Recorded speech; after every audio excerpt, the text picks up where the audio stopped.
Petrobras reduz preço do diesel nas refinarias em 20 centavos. São Paulo lança plano de enfrentamento à varíola dos macacos. Capital paulista passa a contar com a tecnologia 5G da internet. Câmara aprova novas regras de concursos para servidores públicos federais. Mercado ilegal que inclui pirataria deu prejuízo de 370 bilhões de reais ao país no ano passado. Retaliação da China à visita de Nancy Pelosi a Taiwan inclui mísseis perto da ilha e até do mar do Japão.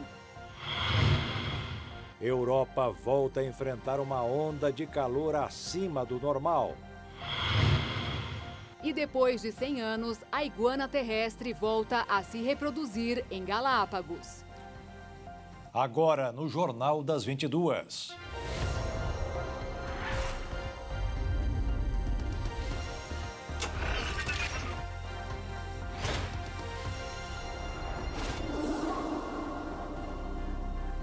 Olá, boa noite. Boa noite. A cidade de São Paulo passou a contar hoje com a tecnologia 5G de internet móvel. Por enquanto, apenas uma parte da capital poderá contar com a novidade. A Anatel informou que a ativação do sinal foi antecipada em São Paulo por conta do número expressivo de pedidos para instalação de antenas 5G. A cidade superou o previsto no edital que autorizou o uso da nova tecnologia.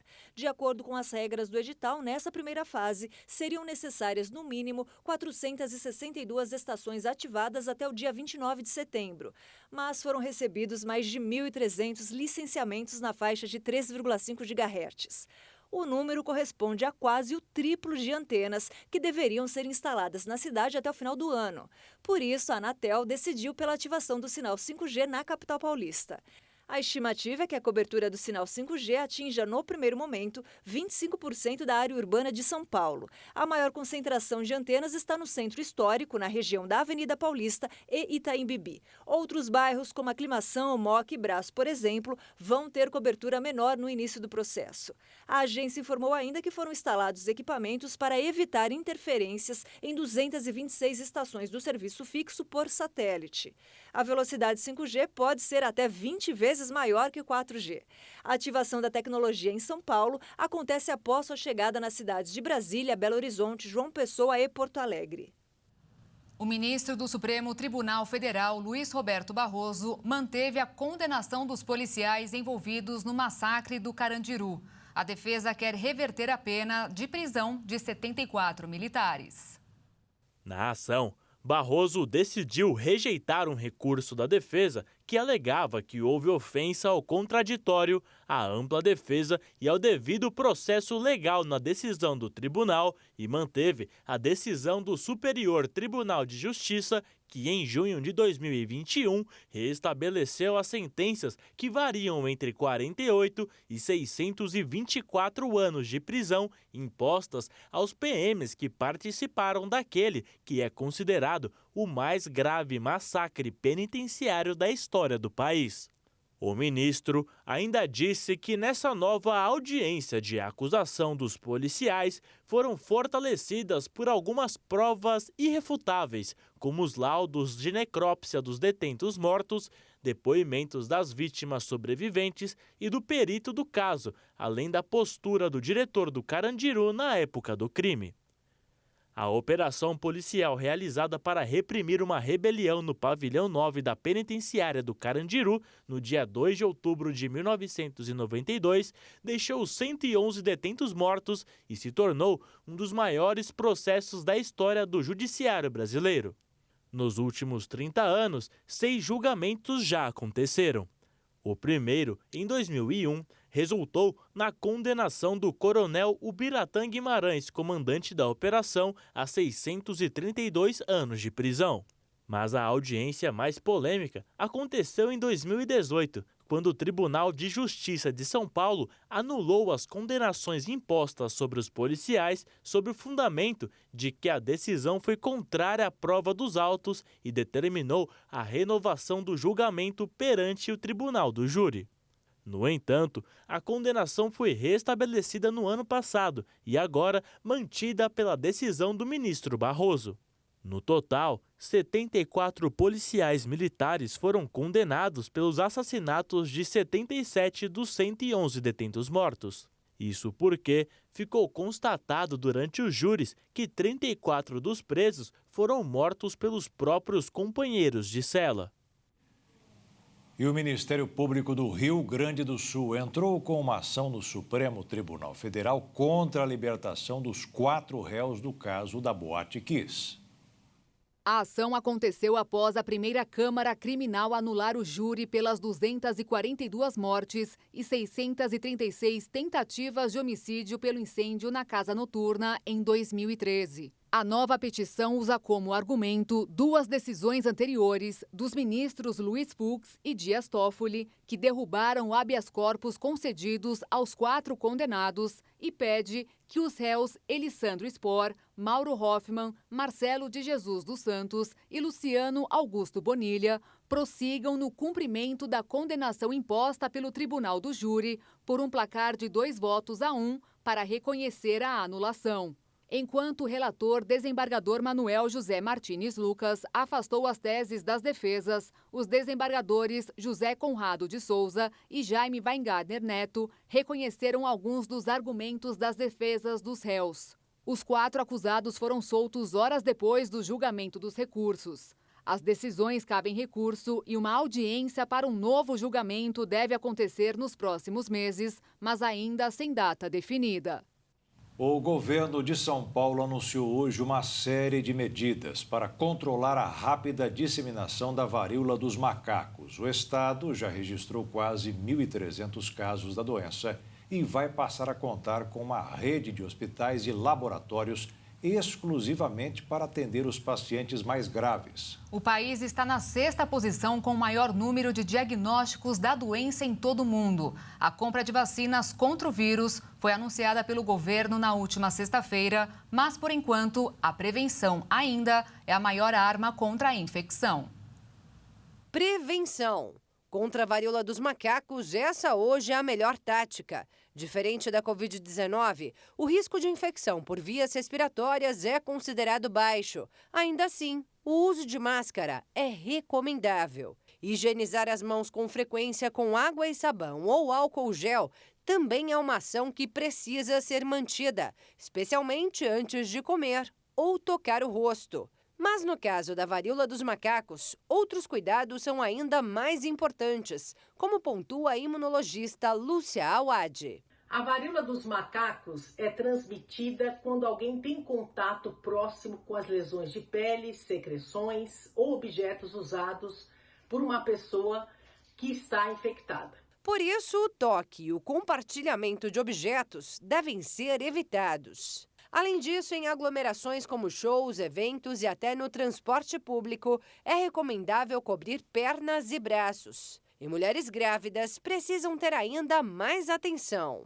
O vírus ainda pode ser passado de mãe para filho durante a gestação através da placenta.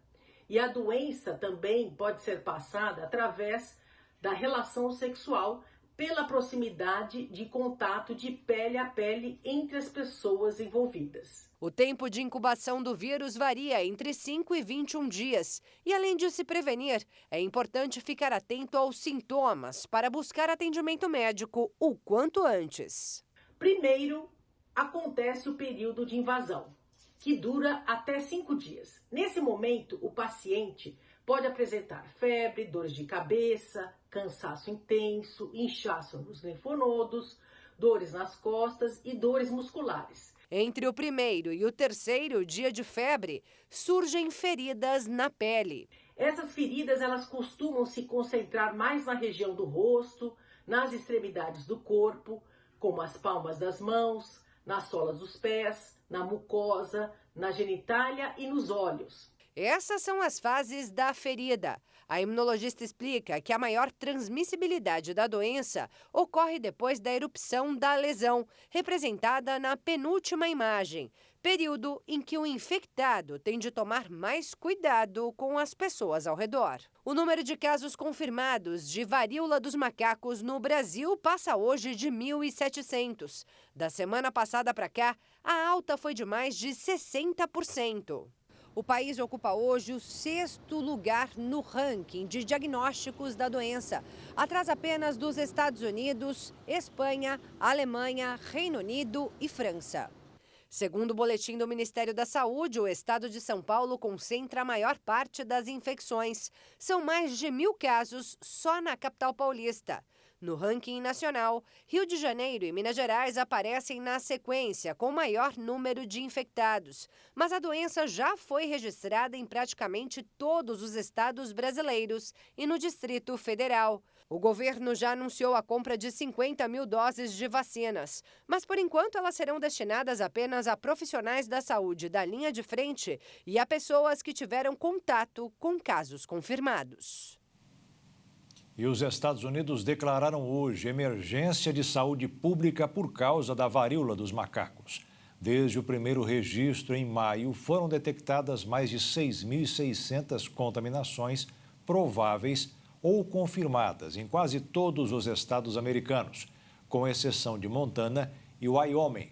O presidente Joe Biden foi muito criticado por não agir rápido para lidar com a crise, porque o país começou a encomendar vacinas após 3 semanas do primeiro caso detectado.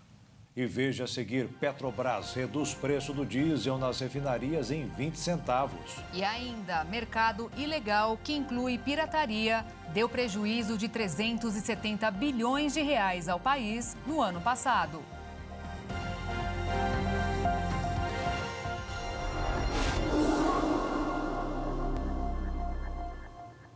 Segundo dados divulgados hoje por uma pesquisa, as práticas do chamado mercado ilegal causaram um prejuízo de cerca de 370 bilhões de reais ao Brasil em 2021. O valor equivale à soma do PIB dos estados da Bahia e Sergipe. As atividades ilegais são principalmente a pirataria, o contrabando e a sonegação de impostos. O levantamento, chamado de Brasil Ilegal em Números, foi produzido em uma parceria entre a Associação Comercial do Rio de Janeiro, a Federação do Comércio de Bens, Serviços e Turismo do Estado do Rio e a Firjan, Federação das Indústrias do Estado do Rio de Janeiro. Nele, é possível visualizar a quantidade de dinheiro que deixou de ir para os cofres públicos por conta da ilegalidade da população. Um exemplo disso é que dos 337 bilhões de reais perdidos pelo governo, 95 bilhões são de tributos não recolhidos, que poderiam ser revertidos em bem-estar para a sociedade. A pesquisa levantou os 16 principais itens que mais deram prejuízos ao Brasil.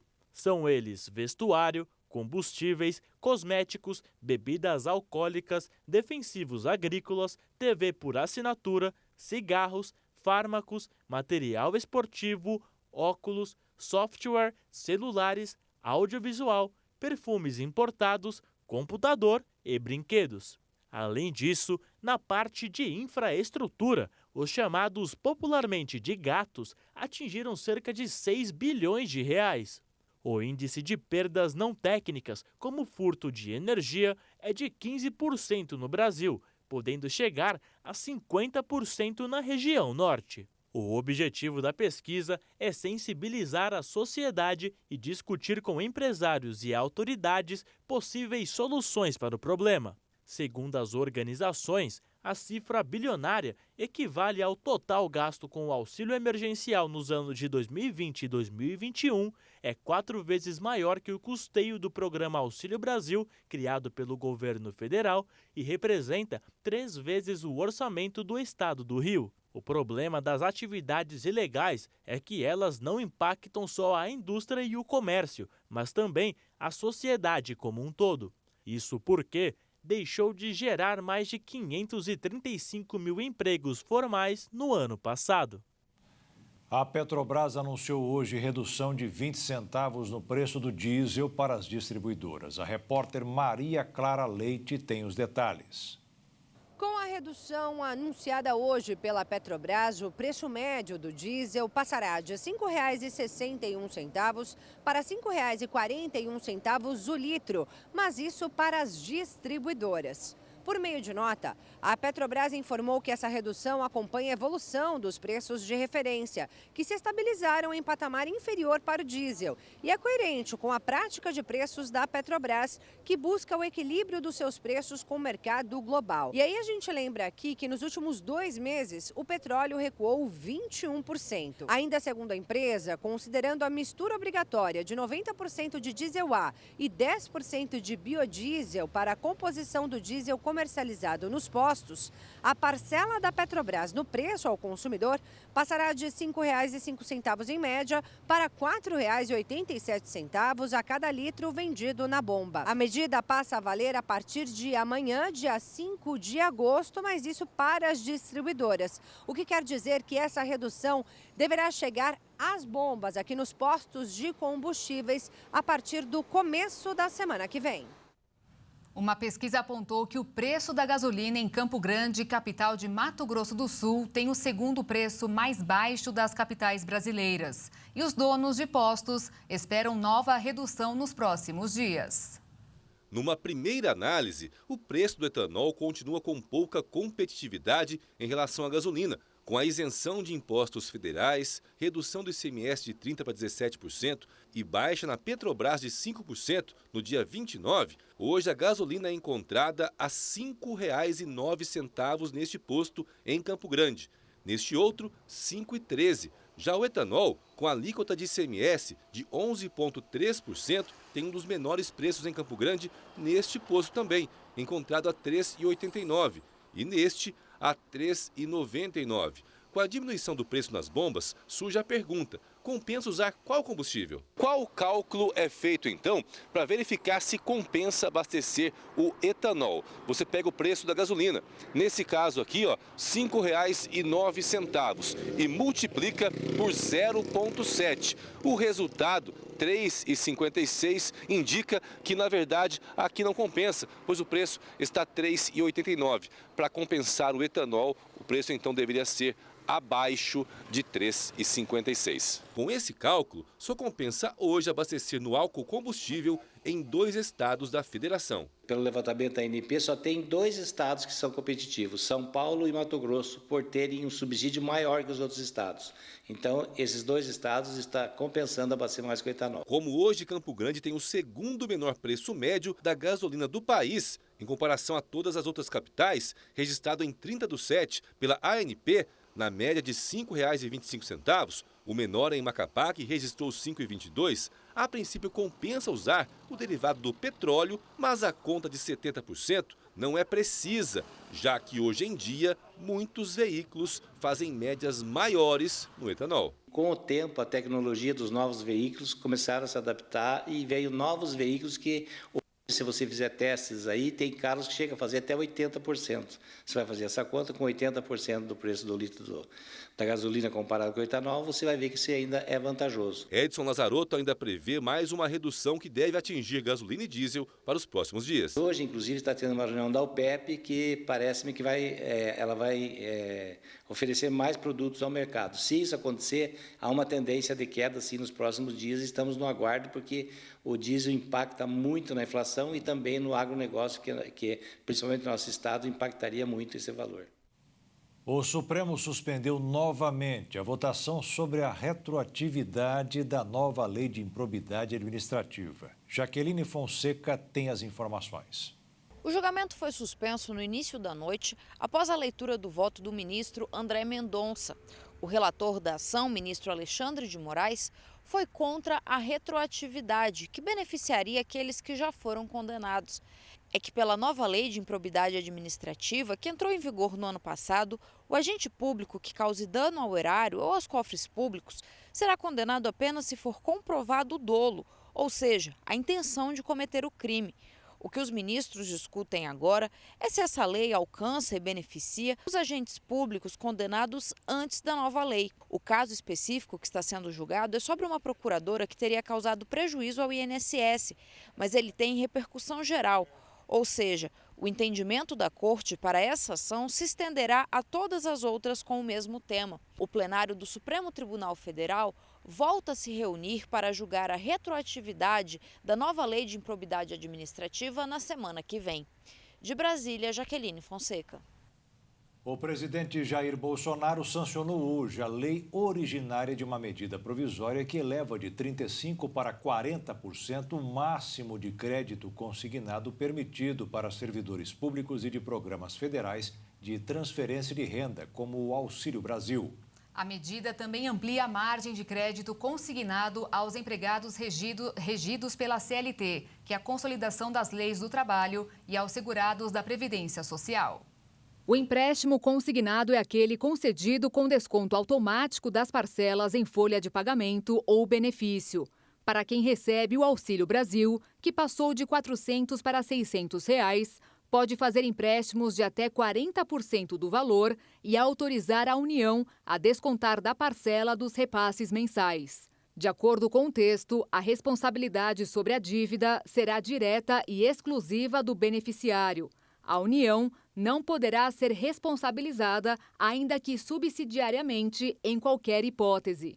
Em nota, a Secretaria-Geral da Presidência explicou que a medida visa atenuar os efeitos da crise econômica que atingiu as famílias brasileiras durante o período de pandemia, uma vez que o benefício previdenciário ou assistencial é, muitas vezes, a única fonte de renda familiar. A nova regra contempla servidores públicos inativos, empregados públicos federais da administração direta, autárquica e fundacional e militares e pensionistas das Forças Armadas, do Distrito Federal e de ex-territórios federais. Os saques da caderneta de poupança em julho foram de 12 bilhões e 700 milhões de reais. Um dos motivos para a maior retirada para o mês da série histórica foi a aplicação em outros investimentos, que rendem mais em consequência do aumento da Selic, a taxa básica de juros da economia. Mesmo assim, os brasileiros ainda têm pouco mais de R$1 trilhão na poupança. Nesta quinta-feira, o dólar fechou em queda após a decisão do Comitê de Política Monetária de elevar a taxa Selic para 13,75% ao ano, como o esperado. A moeda norte-americana caiu 1,06%, encerrando em R$ 5,22 na venda. E a Bolsa de Valores teve alta de 2,04%, com 103.892 pontos. O presidente Jair Bolsonaro sancionou hoje o projeto de lei que estabelece o piso nacional salarial para enfermeiro, técnico de auxiliar de enfermagem e parteiras. Os enfermeiros contratados por empresas públicas e privadas deverão receber um valor mínimo de R$ 4.750 para jornadas de trabalho de 30 horas semanais. Os técnicos de enfermagem deverão receber 70% do piso e os auxiliares e parteiras metade do piso. E agora uma notícia para quem sonha ou espera um dia trabalhar e morar na Europa. O presidente de Portugal sancionou nesta quinta-feira a lei que facilita a entrada e a busca de trabalhos por estrangeiros no país. A nova lei é de interesse de milhares de brasileiros, pois abre as portas para a imigração regular, mas também de Portugal, que enfrenta uma forte crise de mão de obra. O texto deverá ser publicado no Diário da República para entrar em vigor e informar trâmites como data inicial, documentação e maiores detalhes burocráticos. A medida concede aos estrangeiros de países de língua portuguesa a permanência de 120 dias em Portugal para buscar trabalho, podendo prorrogar por mais 60. Além disso, ainda garante a atribuição provisória de um número de identificação fiscal similar ao CPF brasileiro, de segurança social e de registro no Sistema Nacional de Saúde, o que permite ao imigrante usufruir de alguns direitos em Portugal. Segundo o presidente Marcelo Rebelo de Souza, existem milhares de brasileiros que entram no país como turistas, sem a certeza de achar emprego, e a maioria corre risco de acabar na irregularidade com direitos limitados. Com a nova legislação, os imigrantes passam a ter maior segurança jurídica e no dia a dia. E veja a seguir, Câmara aprova novas regras de concursos para servidores públicos federais. E veja também, retaliação da China à visita de Nancy Pelosi a Taiwan incluiu mísseis perto da ilha e até perto do Mar Morto.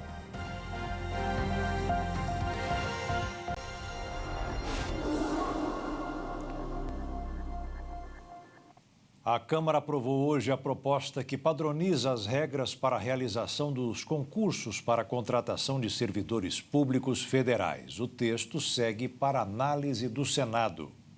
A proposta aprovada pela Câmara autoriza a realização de provas à distância por plataforma eletrônica com acesso individual e seguro. As regras específicas serão definidas no regulamento ou edital do órgão contratante. O texto prevê que os concursos deverão ser realizados através de provas e análises de títulos, além de possibilitar a etapa de curso de formação.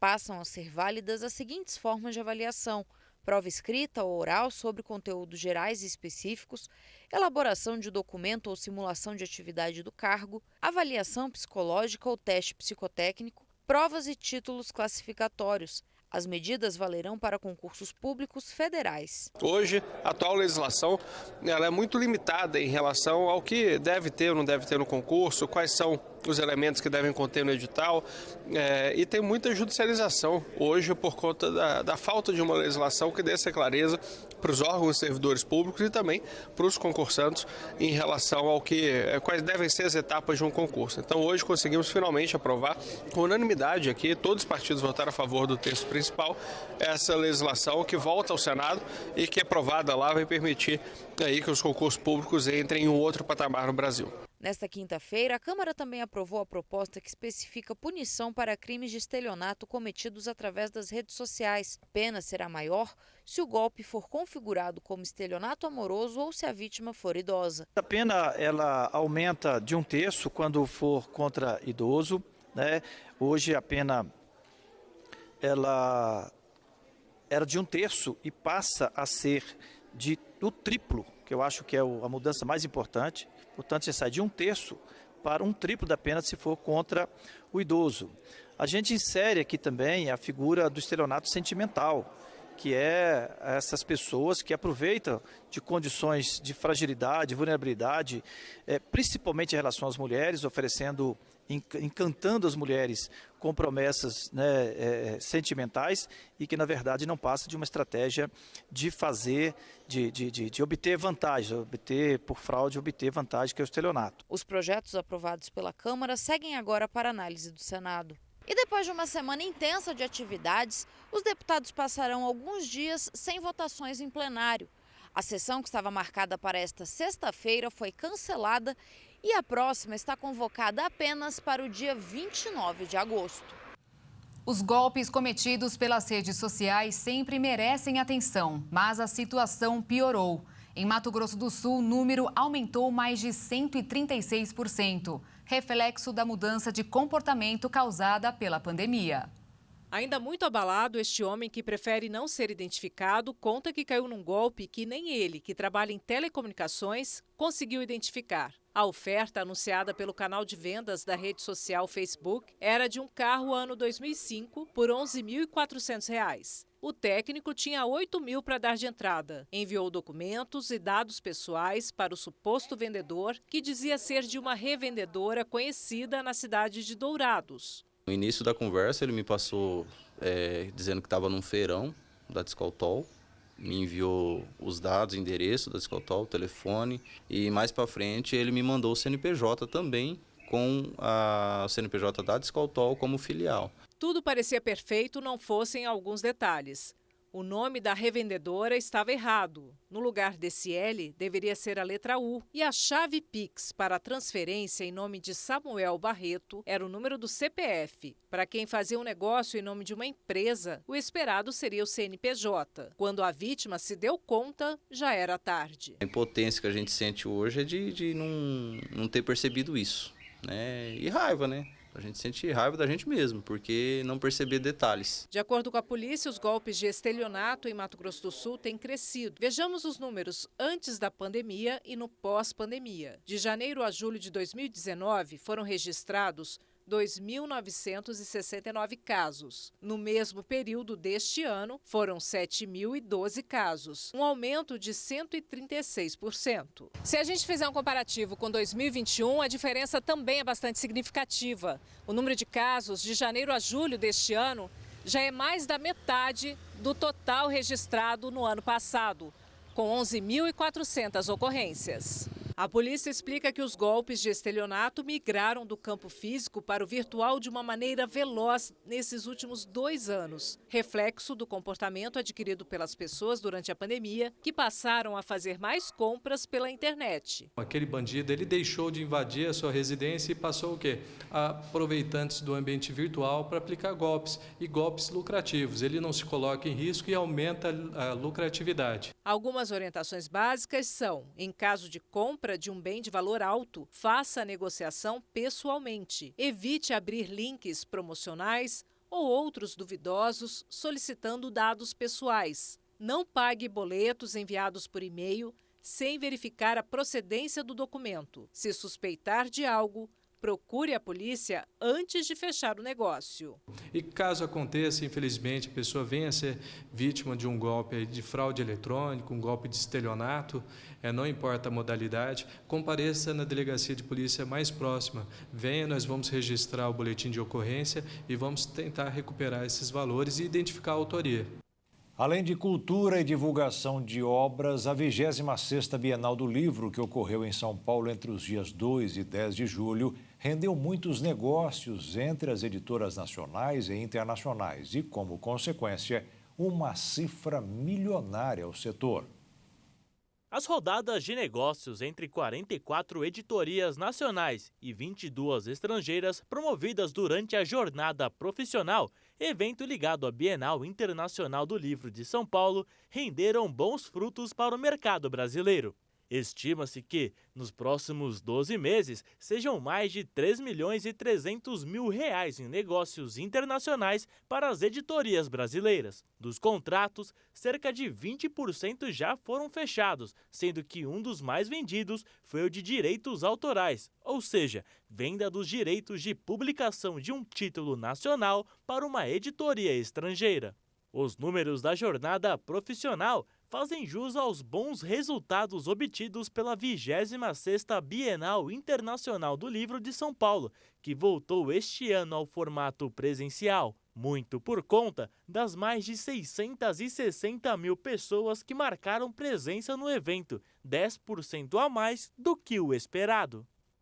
A China deu início a um treinamento militar ao redor de Taiwan, lançando 11 mísseis, inclusive no mar do Japão. Isso tudo aconteceu depois da visita de Nancy Pelosi, a presidente da Câmara dos Deputados dos Estados Unidos, ao país. A crise diplomática gera tensão no mundo todo.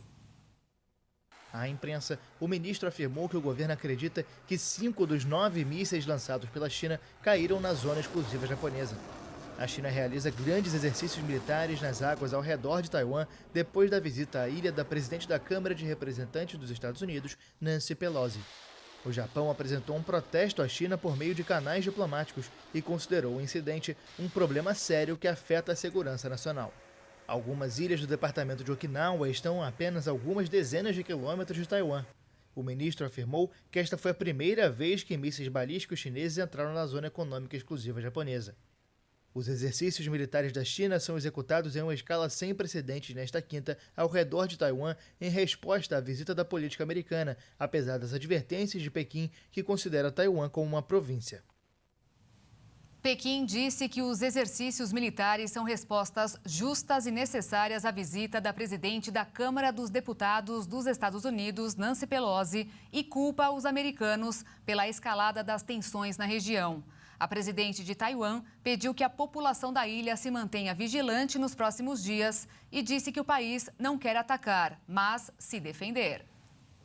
A Europa vive um momento mais perigoso desde a Segunda Guerra Mundial, de acordo com o secretário-geral da OTAN, por conta da guerra na Ucrânia. Uma das preocupações é com a situação da usina nuclear de Zaporísia, que está sob o controle das forças russas. A segurança da maior usina nuclear do continente europeu está em jogo. A usina de Zaporísia vive uma situação muito difícil. está ocupada militarmente pelos russos, mas operada por técnicos ucranianos, o que gera momentos de atrito e violência. Há relatos de que a Rússia esteja estocando armas no local. Os Estados Unidos também acusam Moscou de usar o complexo como base de ataque contra as tropas ucranianas. A proximidade com a zona de combate é outro motivo de grande preocupação. A Rússia diz que ofereceu à agência da ONU uma visita a Zaporízia, mas a Ucrânia se recusa a receber a visita e exige a retirada dos invasores. Novas explosões foram ouvidas hoje em Mykolaiv, cidade portuária do sul da Ucrânia. No leste, um ataque russo matou pelo menos 8 pessoas num ponto de ônibus. 3 crianças ficaram feridas. O secretário-geral da OTAN, Jens Stoltenberg, disse hoje que a Europa vive o pior momento desde a Segunda Guerra Mundial. Ele disse que a Rússia não pode vencer e garantiu que a OTAN vai continuar apoiando a Ucrânia. Uma corte russa condenou nesta quinta-feira a jogadora de basquete americana Brittney Griner a 9 anos de prisão, mas os advogados dela já afirmaram que vão recorrer. A atleta era acusada de tráfico depois de ter sido pega entrando no país com óleo de maconha para um vaporizador. O presidente dos Estados Unidos, Joe Biden, afirmou que a sentença é inaceitável e pediu a libertação da atleta. O democrata ainda prometeu que vai trabalhar incansavelmente e buscará todas as vias possíveis para repatriar Griner e outro americano detido na Rússia, Paul Whelan. A jogadora foi considerada culpada por tráfico e posse de uma quantidade significativa de narcóticos. Além da pena de prisão, a atleta ainda terá que pagar uma multa de 1 milhão de rublos, ou mais de $16.500. Brittney Griner foi detida em um aeroporto de Moscou em fevereiro com óleo de cannabis na bagagem, que ela alega que foi receitado por um médico americano para tratar uma lesão. A estrela do basquete pode ser beneficiada por uma troca de prisioneiros que está em negociação entre Washington e Moscou. E veja a seguir, Europa volta a enfrentar uma onda de calor acima do normal. E ainda, depois de 100 anos, a iguana terrestre volta a se reproduzir em Galápagos.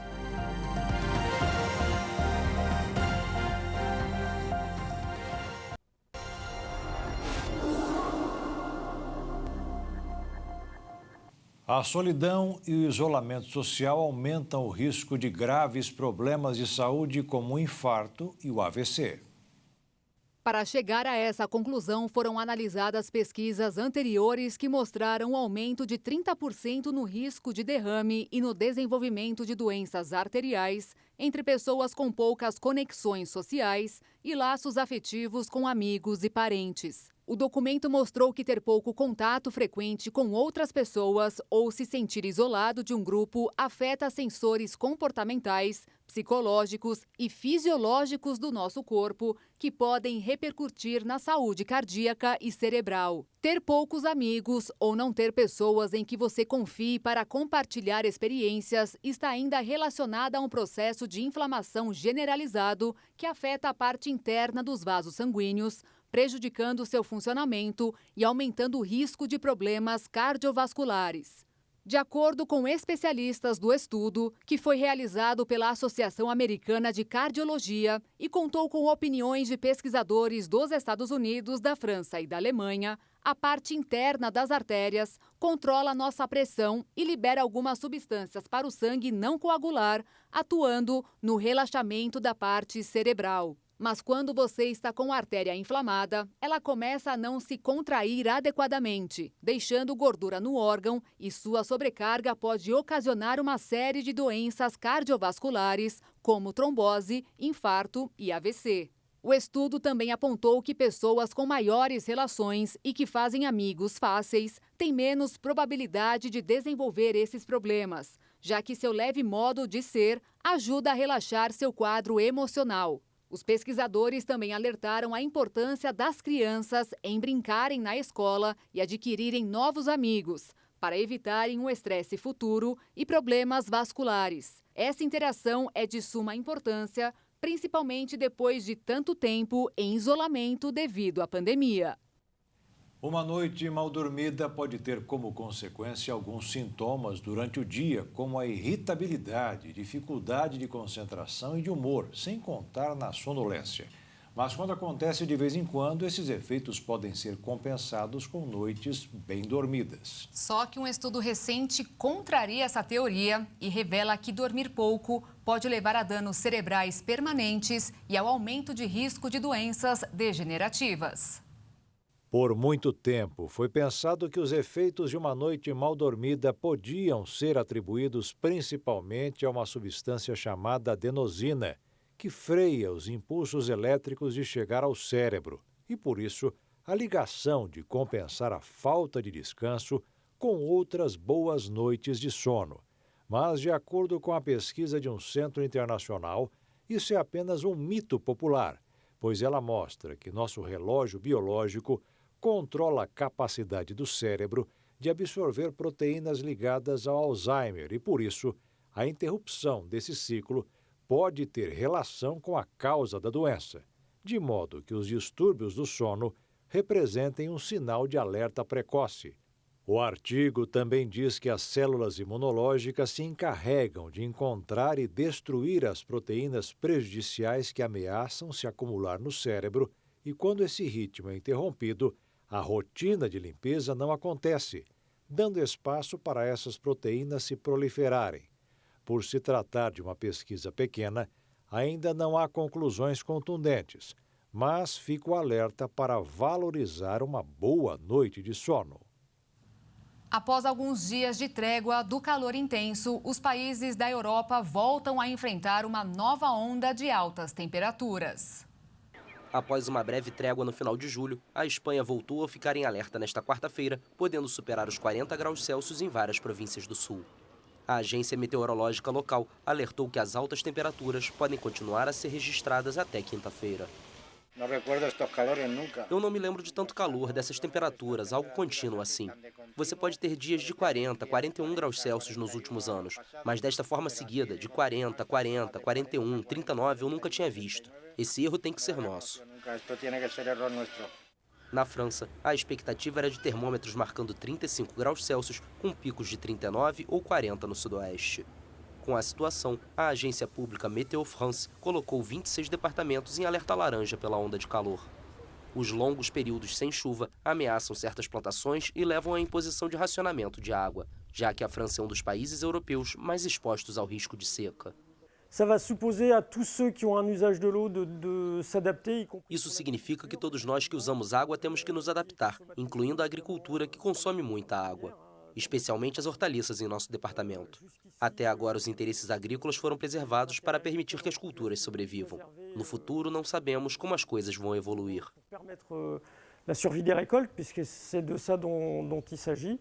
Julho de 2022 foi o mais seco na França desde que as medições começaram em 1958. O cenário se repetiu na Inglaterra, que teve seu mês mais seco desde 1935. Várias companhias de água anunciaram restrições que afetam milhões de pessoas e produtores de frutas e hortaliças relataram perdas nas colheitas de alface, feijão e bagas. Por falar em calor, nos Estados Unidos, as tartarugas marinhas da Flórida estão enfrentando um desequilíbrio de gênero agravado pelas mudanças climáticas. As que nasceram recentemente eram fêmeas por causa das altas temperaturas. Quase todos os filhotes de tartarugas marinhas que estão sob a observação dos pesquisadores do Serviço Nacional Oceânico Norte-Americano são fêmeas e nasceram na Flórida nos últimos 4 anos. Segundo os cientistas, isso ocorre devido ao aumento de temperatura, fator determinante do sexo deste animal. Quanto mais elevada ela for, maior será a probabilidade de surgirem tartarugas fêmeas.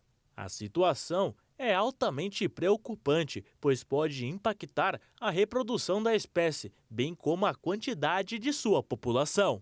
Embora o sexo da maioria dos animais seja determinante durante a fertilização, para as tartarugas, jacarés e crocodilos, é a temperatura dos ovos em desenvolvimento que decide se a prole será macho ou fêmea. Com as mudanças climáticas cada vez mais presentes, atribuídas ao aquecimento global, aumenta o sinal de alerta. Como os ovos ficam na areia, As pesquisas mostram que se eles forem incubados abaixo de 27,7 graus, os filhotes de tartaruga serão machos. Mas se ficarem acima de 31 graus, os filhotes serão fêmeas. À medida que a Terra passa por mudanças climáticas, o aumento das temperaturas pode resultar em condições de incubação distorcidas e até letais, o que afetaria espécies de tartarugas e outros répteis. E uma iguana terrestre de Galápagos, que havia desaparecido há mais de 100 anos do local, começou a se reproduzir naturalmente depois de ser reintroduzida em uma ilha do arquipélago, segundo o Ministério do Meio Ambiente do Equador. As iguanas terrestres estão de volta ao antigo lar. Foi possível encontrar a estrutura populacional da iguana terrestre reintroduzida com sucesso em 2019. Encontramos machos, fêmeas, jovens e também filhotes. Isso significa que as iguanas de Santiago estão se reproduzindo com sucesso. Segundo expedições realizadas pela Academia de Ciências da Califórnia, o réptil da espécie Conolopus subcristatus, uma das 3 espécies terrestres que habitam Galápagos, desapareceu no início do século XX na ilha de Santiago. Em 1835, o naturalista inglês Charles Darwin registrou um grande número de iguanas de diferentes idades no local. Para a direção do Parque Nacional de Galápagos, esta é uma conquista de conservação, uma conquista de ter reintroduzido mais de 3.000 iguanas na ilha de Santiago, onde hoje elas ocupam um importante papel ecológico. Sem dúvidas, isso nos motiva a continuar com os esforços de conservação e restauração dos ecossistemas, especialmente nas ilhas que estão degradadas há muitos anos. Galápagos, a 1.000 quilômetros da costa do Equador, possui flora e fauna únicas no mundo e faz parte do patrimônio natural da humanidade. A região insular, que leva o nome das tartarugas gigantes que vivem ali, faz parte da reserva da biosfera do planeta e é um dos parques naturais mais sensíveis do mundo. E o Jornal das 22 termina aqui. Obrigada pela sua companhia, um ótimo fim de noite para você e nós te esperamos amanhã. Boa noite, fique na paz. Tchau.